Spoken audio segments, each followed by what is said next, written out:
Olá, olá, bom dia. São 3 horas da madrugada do dia 14 de janeiro de 2023.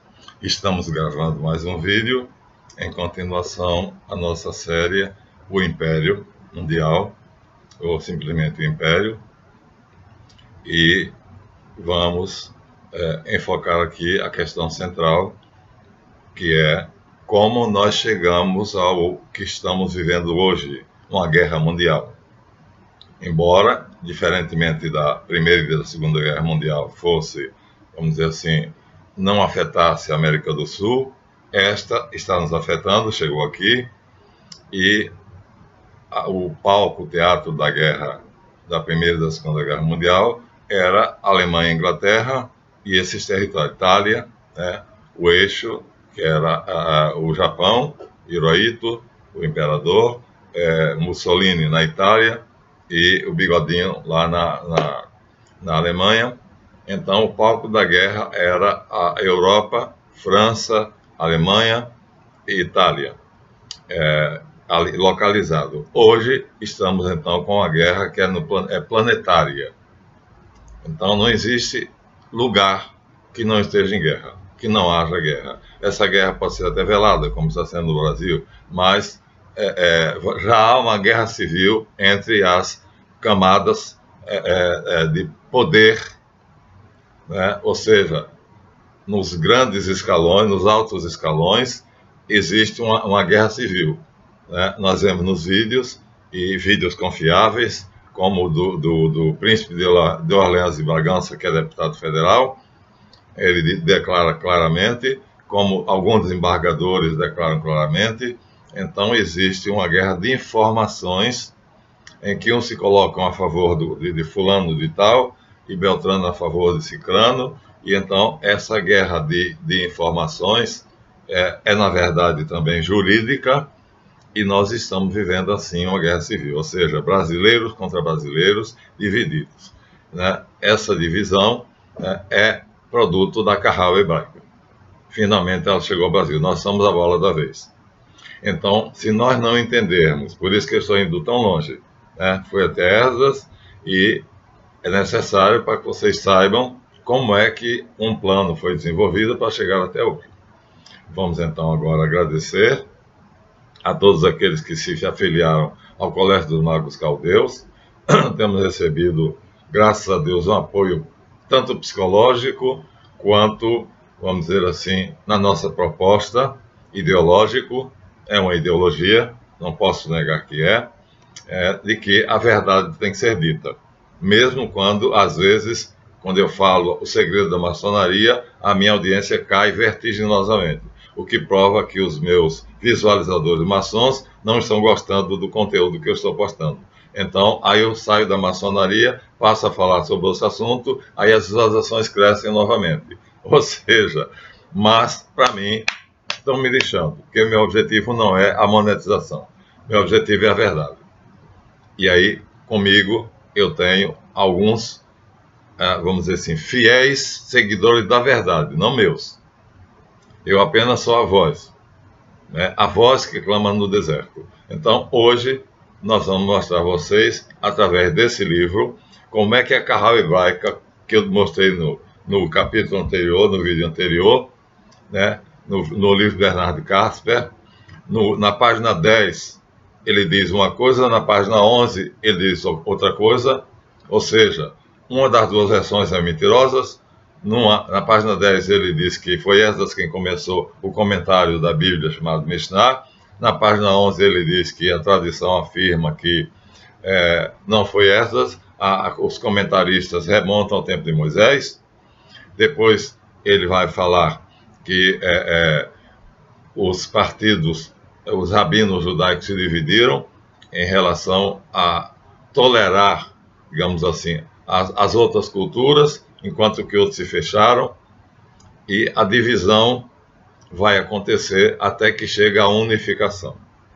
Essa unificação, pela qual a Carral hebraica lutou tremendamente, vai acontecer com a dinastia de Rothschild. Vamos dar uma olhadinha aqui. Então, aqui está um livro absolutamente judaico, E nesse livro nós temos aqui dados importantíssimos. A primeira coisa que me interessa mostrar a vocês, já mostrei muito, é a fotografia de um homem que popularizou a Kahal hebraica com o nome de Movimento Sionista Mundial. Esse homem, endeusado pelo Estado Sionista de Israel, chamado Theodor Herzl, não fez uma novidade, né? Porque nós vimos que o movimento começa no ano 444 a.C. E ele vai fazer o trabalho dele por volta de 1777, depois de Cristo. Então ele popularizou, mas ele foi muito sagaz, né? E nós vamos ver aqui, como sempre, né, que a Kahal hebraica é de uma genialidade diabólica. Então aqui está Theodor Herzl, né? E nós vamos ler aqui algumas coisas, porque nós temos aqui um livro que a capa não permite, mas dá para vocês verem a Bíblia de Jerusalém. Esse livro aqui está mais claro, a Bíblia de Jerusalém.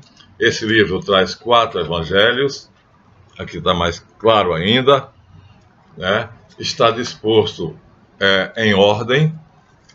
Essa ordem supõe 4 evangelhos, começando com Mateus, depois em Marcos, depois em Lucas, depois em João, e aqui está o primeiro evangelho, e esse livro foi acreditado durante 1700 anos indiscutivelmente.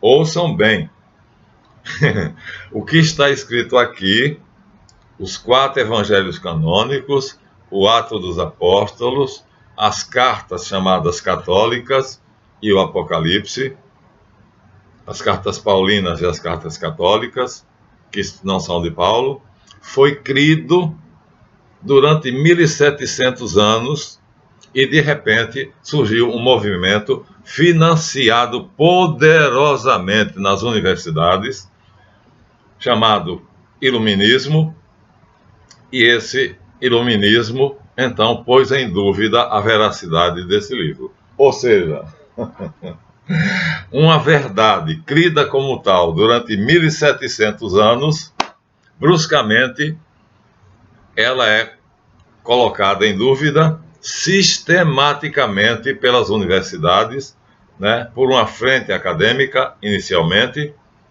que vai dizer que o que está ali talvez não seja verdade, ou depois vai dizer que não é verdade, abertamente. Curiosamente, e sempre curiosamente, essa data e esse movimento coincide com a ascensão de uma dinastia. Aqui nós temos marcado no livro de maçonaria, né? Essa dinastia chega ao poder e assume a presidência e a chefia do movimento da Kahal hebraica, com o nome de Movimento Sionista Mundial. É a dinastia Rothschild. Coincide. É curioso que durante 1700 anos não havia os Rothschild, o nome deles era Bauer, e se acreditava piamente, né, nos 4 evangelhos, nas cartas paulinas, nos Atos Apóstolos, nas cartas católicas e em tudo aquilo que aqui está de uma maneira, aqui está de uma maneira mais jornalística, contando a história para qualquer um ler sem ter o trabalho de dividir os evangelhos em Mateus, Marcos, Lucas e João. Então, minha gente, a curiosidade é: por que essa coincidência? É apenas coincidência que durante 1700 anos os Bauer não tinham poder, e a partir do momento em que eles adquirem poder, então algo que foi acreditado durante 1700 anos é sistematicamente posto em dúvida, e uma frente acadêmica se propõe a estabelecer regras que vão contra a veracidade daquele livro. E aí nós teremos então a divulgação, né, sobre várias correntes, às vezes divergentes umas das outras, de que os evangelhos canônicos, que são assim chamados, são 4, Mateus, Marcos, Lucas e João, não são verdadeiros. Então, vamos mostrar aqui, primeiro de que tudo, o seguinte, que aqui nós estamos vendo em português. Os evangelhos aqui estão escritos em português. Tanto no livro para divulgação, está em língua portuguesa, quanto no livro que é organizado como sendo canonicamente aceito. O cânon está aqui, da forma como eu disse. Então, essa coincidência é estonteante. Então, enquanto os Bauer não aparecem como Rothschild, então a Bíblia Sagrada é estudada nas academias, nas universidades, e os estudiosos chegam sempre à conclusão de que ela é verdadeira, apesar de algumas contradições. Tanto o Antigo Testamento quanto o Novo Testamento. Mas, quando os Bauer chegam ao poder, mudam o nome para Rothschild e vão, então, dizer, quer dizer, aí é uma dedução minha, né? Mas a coincidência é notável. Eu vou mostrar a vocês. Então, o que nós queremos mostrar nesse livro aqui, que é judeu, é exatamente isso, a popularização da Kahal hebraica com o nome de Movimento Sionista Mundial e as mentiras que são ditas aqui, e vamos mostrar para vocês essas mentiras. Então, o que é que Theodor Herzl faz aqui? Theodor Herzl diz aqui, claramente, algumas coisas que a Organização Sionista Mundial, após a morte de Herzl, passou a ser dirigida por David Wolfson, rígido continuador do sionismo político preconizado por seu ilustre antecessor. Ou seja, ele continua, Wolfson continua as ideias de Herzl de divulgar o sionismo e ampliá-lo, mas ele já existe de maneira subterrânea. Mas tem um programa. Só iniciaria a colonização da Eretz Israel, a Palestina, depois de obtida a autorização legal do sultão da Turquia, porque a Palestina era um território pertencente ao Império Turcomano. Isso é mentira deslavada. Exatamente está aqui a maior de todas as mentiras. Nós vamos discordando abertamente do movimento que Herzl tem iniciado. Olhem bem, o que é que Herzl diz aqui? Aqui, um pouco atrás, ele diz que a Revolução Industrial promoveu os Rothschild. Ou seja, os Rothschild não apareceram na história até a Revolução Industrial. Então, eu marquei aqui, mas é uma desgraça, né? Na hora que a gente precisa, então parece que some. Então, vamos ver aqui, se é aqui. A Revolução Industrial.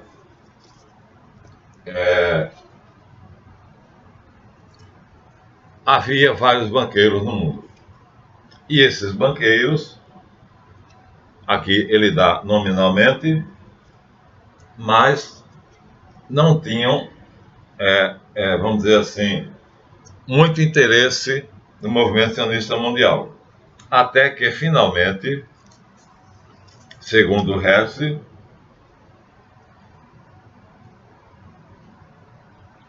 um grupo de líderes sionistas, chefiado por Weizmann, tentou unificar as várias correntes ricas, criando o sionismo sintético, que se interessava por 3 aspectos, não apenas o cultural: o prático, o político e o cultural. Agora, aí não chegamos ainda. Meu Deus do céu, eu tive um cuidado enorme para marcar.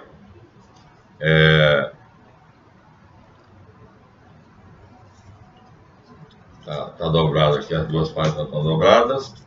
E eu queria ler como está aqui. O título é A Revolução Industrial.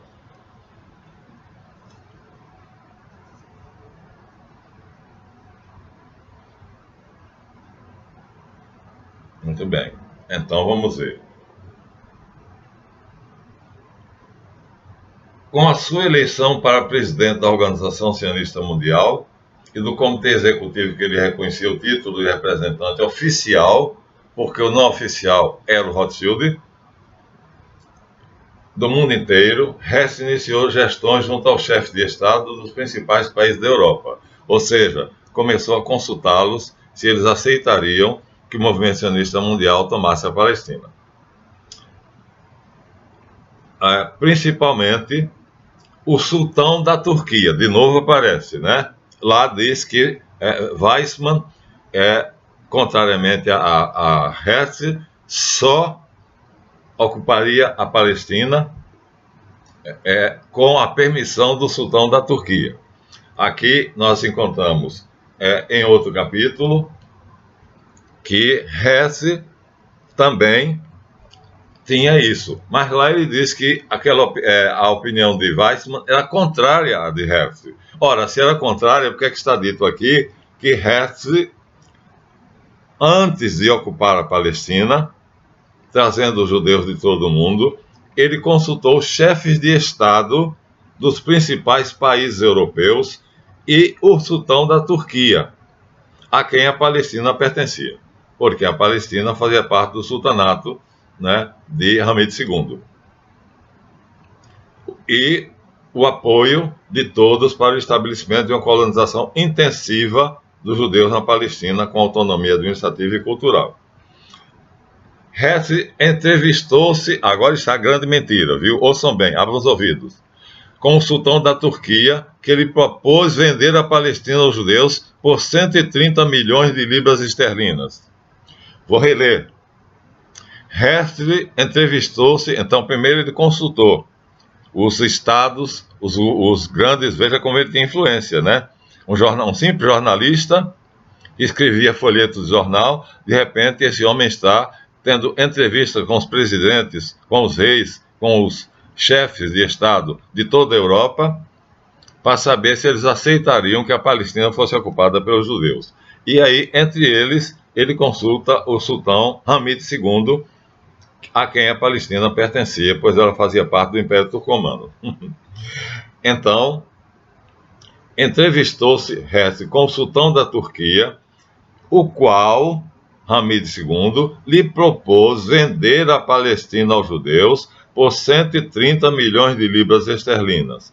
Hess aceitou a proposta com entusiasmo, mas quando se dirigiu aos magnatas judeus, estes não liberaram o dinheiro e ele só encontrou negativas. Ele chegou a escrever: pode-se conseguir dinheiro judeu em grande quantidade para o empréstimo aos chineses, para as estradas de ferro, para o negro da África, mas para a necessidade mais sentida, mais imediata e clamorosa do próprio povo judeu, não se consegue nada. Ora, isso é a maior mentira do mundo. Como é que nós sabemos? Nós sabemos porque eu recebi uma síntese de um livro, porque houve a Guerra Mundial, e com a Guerra Mundial, a Palestina é tomada pelos ingleses, durante a guerra, é tomada do sultão Hamid II. E a filha dele é convidada pela França a se exilar lá. Inclusive, eles permitem, os franceses, o governo francês permite que a princesa Fátima, é esse o nome dela, leve grande quantidade de dinheiro para continuar vivendo da mesma maneira que ela vivia no palácio do pai. Concede a ela honras de rainha. E ela escreve um livro chamado Hamid II, meu pai. E nesse livro, que são as memórias da princesa Fátima, está dito exatamente que Hess entrevistou-se com o sultão da Turquia, como está dito aqui, só que, ao contrário, ao invés do sultão estabelecer um preço, Hess levou um cheque em branco para o sultão Hamid II, o livro da princesa Fátima, dizendo a ele que ele preenchesse com a quantia que ele quisesse pela Palestina. E Hamid II, segundo a princesa Fátima, disse que jamais cederia a Palestina, que era muçulmana, povoada pelos palestinos são muçulmanos, ao povo judeu, porque certamente aquilo viraria um foco de guerras. Essa é a versão da princesa Fátima que estava presente. E ela diz: Herzl estava com 2 ingleses e 2 conselheiros do meu pai. Então, nessa entrevista, a princesa estava na sala do trono, Hamid II estava sentado, Herzl chega com 2 ingleses, que é quem vão tomar a Palestina do sultão da Turquia, pela guerra, fazem uma guerra para isso, para poder tomar a Palestina. Então você vê que coisa absurda, né? Os soldados, se soubessem que estavam morrendo no campo de batalha para poder tomar a Palestina e dar aos judeus, eu acho que eles não teriam tanto ânimo de se matarem ou matarem uns aos outros. Mas ninguém sabia disso. Exatamente aí está a questão do segredo, que eu não sei se esse vídeo passa porque eu estou falando coisa demais. Mas é o contrário, ou seja, que nós temos de novo a característica da Kahal hebraica, quer com o nome de Kahal, quer com o nome de Aliança Israelita Universal, quer com o nome de Bnai Berit, quer com qualquer outro nome, ORT, ou Movimento Sionista Mundial, é perversa, mentirosa, hipócrita e assassina. Então, é o contrário.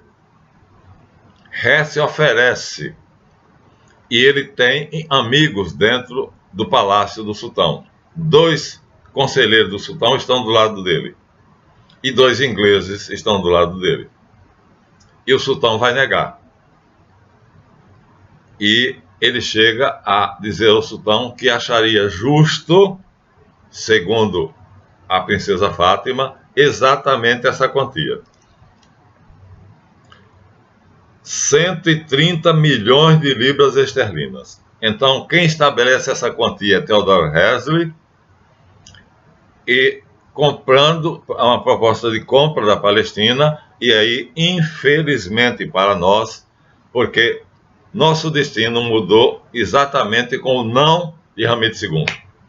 Se Hamid II tivesse vendido a Palestina a Theodor Herzl, que na verdade esses 130 milhões de libras esterlinas é dinheiro pra cacete, era dos Rothschild, era dos barões de Rothschild, Herzl era apenas o pombo-correio. Então você vê o que é que está escondido por trás dos bastidores da história, que não se conta, e aqui eles, mais uma vez, mentem desbragadamente. E aí eu não sei se esse vídeo passa, porque eu decidi dizer a verdade abertamente. Se não passar, eles vão ou me censurar, ou então embargar o vídeo. Mas é a verdade. Então, Isaac Zexon, sionista, que tem 4 volumes de História dos Judeus, eu possui os 4 volumes, dá uma versão. Mas as Memórias da Princesa Fátima, na França, dá outra versão. Quem é que está falando a verdade? Então, Hamid II disse claramente a Herzl que sabia que aqueles 2 ingleses que estavam do lado dele fariam qualquer coisa para realizar o desejo dele, inclusive matá-lo. Mas só matando ele conseguiriam a Palestina. Isso está no livro Hamid II, Meu Pai, escrito pela princesa Fátima, exilada na França, com todas as honras de rainha, de princesa, que o governo francês concedeu a ela. Nós temos esse extrato em um dos nossos trabalhos, em uma das nossas apostilas. Então, assim, vocês veem que vamos agora, como é que acontece a ascensão dos Rothschild. Vamos ver aqui.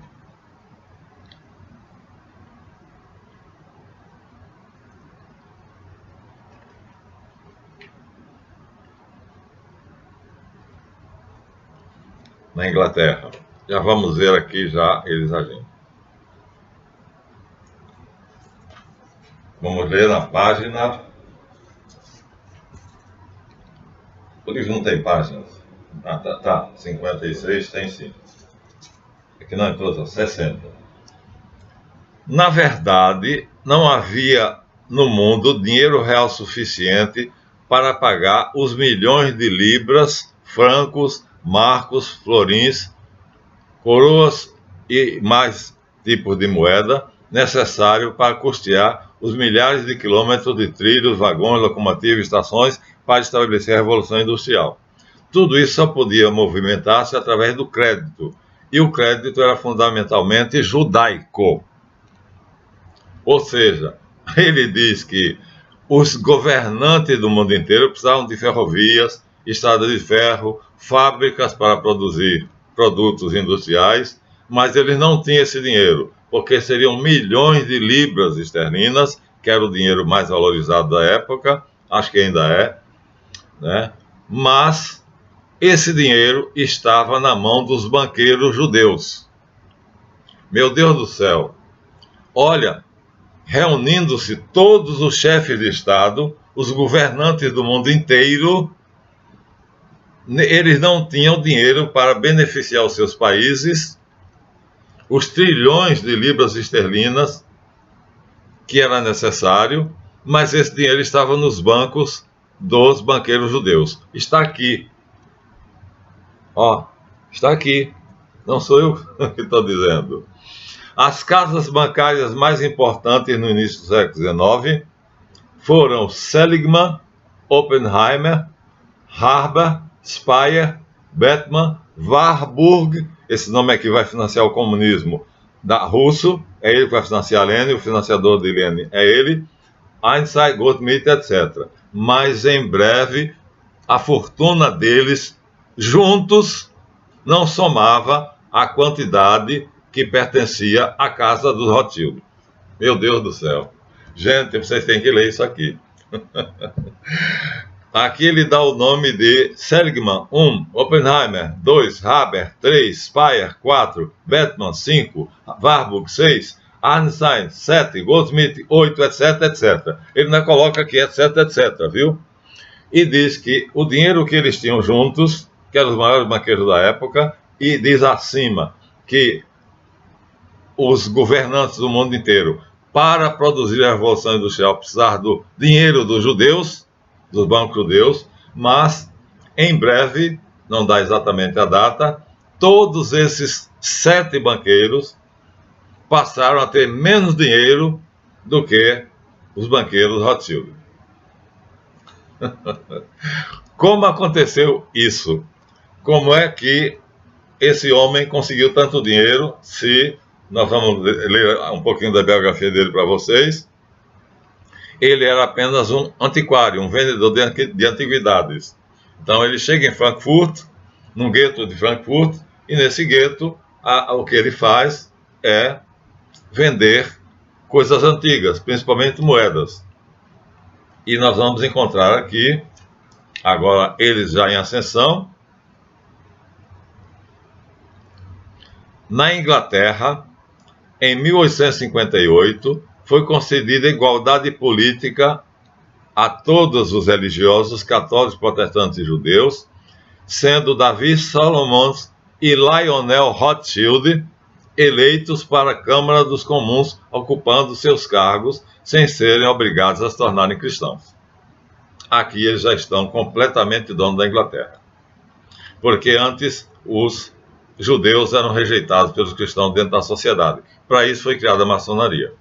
Para servir de ponta de lança, para entrar na sociedade, a burguesia, chamada burguesia, era assim que chamava-se a maçonaria, e através da influência dela, então os judeus iam atrás como meteoros, iam na cauda do meteoro. Então, aqui nós já vamos ver que 2 judeus sionistas, em 1858, um é Davi Solomons e o outro é Lord Lionel Rothschild, são eleitos na Inglaterra para a Câmara dos Comuns, deputados, e ocuparam seus cargos sem serem obrigados a se tornarem cristãos. Tinha acabado, portanto, oficialmente a rejeição ao judeu. Isso foi obra da maçonaria. Isso é um amplo trabalho que a maçonaria faz.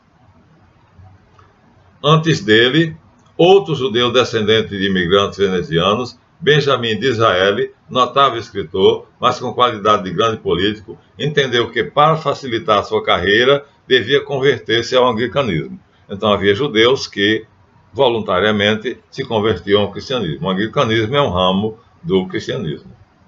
Feito isso, entrou para o Partido Conservador, atingiu o cargo de primeiro-ministro de Israel, que exerceu por muitos anos. Foi o verdadeiro construtor do Império Britânico, que ia da Espanha até a China. E a rainha Vitória, que muito estimava, deu-lhe o título de Lord Beaconsfield. Mas essa glória não lhe fez esquecer sua origem judaica. Isso aí é que é a estratégia que Esdras tinha planejado. Coloquem os homens mais importantes, mais inteligentes nos lugares certos, nos postos de confiança e pronto. Um único homem, hoje Lord Nathaniel, barão de Rothschild, comanda o mundo todo. Por quê? Porque os cargos importantes são ocupados por agentes deles. Então, se uma palavra sai da boca desse homem, ela roda o mundo todo. Eu tenho um pequeno vídeo que mostra a criação da União Europeia e você vai ver assim, a tela do computador é dividida em mais de 50 pedaços e todos os repórteres e todos os noticiários dizem a mesma coisa. O autor do vídeo chama a atenção como é que é possível todos os noticiários do mundo inteiro falarem a mesma coisa. A União Europeia tem que ser formada. É necessário que o mundo tome outra forma, que a Organização dos Estados Mundiais, nacionais, os Estados europeus, americanos, né, tenham um determinado formato. Então, isso vai ser feito exatamente porque a Kahal hebraica vai fazer, em 1990, a União Europeia. Essa ordem é dada pela Kahal, cujo chefe na época era Lionel de Rothschild, e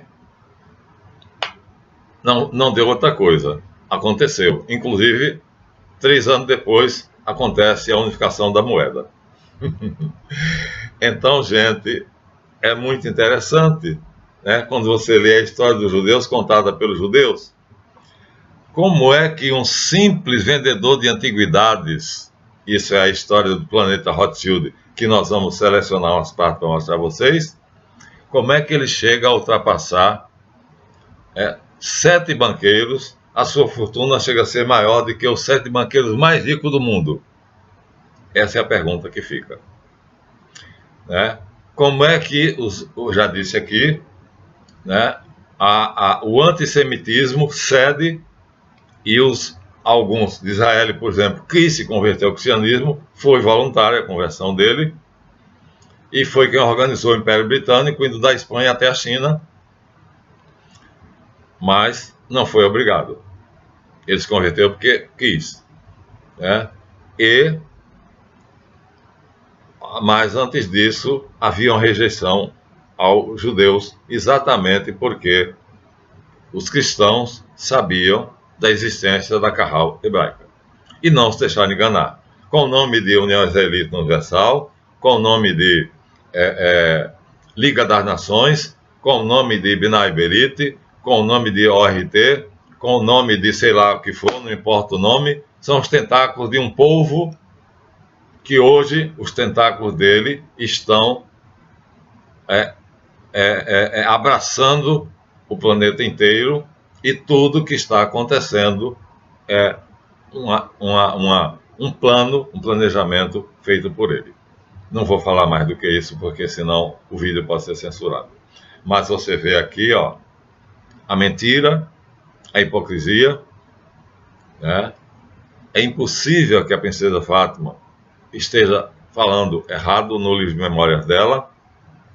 É impossível que ela não tenha interesse nenhum. O interesse dela é ela dizer simplesmente por que é que o pai dela foi assassinado, e ela justifica dizendo que porque ele não quis ceder a Palestina a Theodor Herzl. Não posso me aprofundar muito no tema, mas vou arriscar. Vamos ver se esse vídeo passa. Vamos ver. Se passar, nós iremos adiante. Fico aqui aos 35 minutos, mostrando a vocês, né, que desde Esdras, em 444 a.C., até 1858, quando Lionel de Rothschild se torna deputado da Assembleia, da Câmara dos Comuns na Inglaterra, a Kahal hebraica tem o domínio do dinheiro, da política e da cultura mundial. Nós comemos sanduíche. O bichinho aqui que movimenta meu computador se chama mouse. Ou seja, nós falamos mais inglês do que português. Mas os judeus, a cultura judaica, como Bernard Kaplan diz ali, ela é preservada. Toda a luta da Kahal hebraica é para não haver a desagregação da cultura judaica. Essa cultura tem que ser mantida. E tem que ser mantida como Esdras a idealizou. Ou seja, como a Kahal hebraica quer. Ou, vou agora arriscar dizer, o mundo se encaminha rapidamente para o rabinato, ou seja, um governo mundial que seria governado pelos rabinos judeus. Seria esse o motivo de tanto transtorno, tanta revolução, tanta guerra, principalmente contra os árabes, que são os maiores adversários dele. Agora é a Rússia. Bom, minha gente, se o vídeo passar, vocês terão tido informação que foi muita ousadia da minha parte. Até o próximo.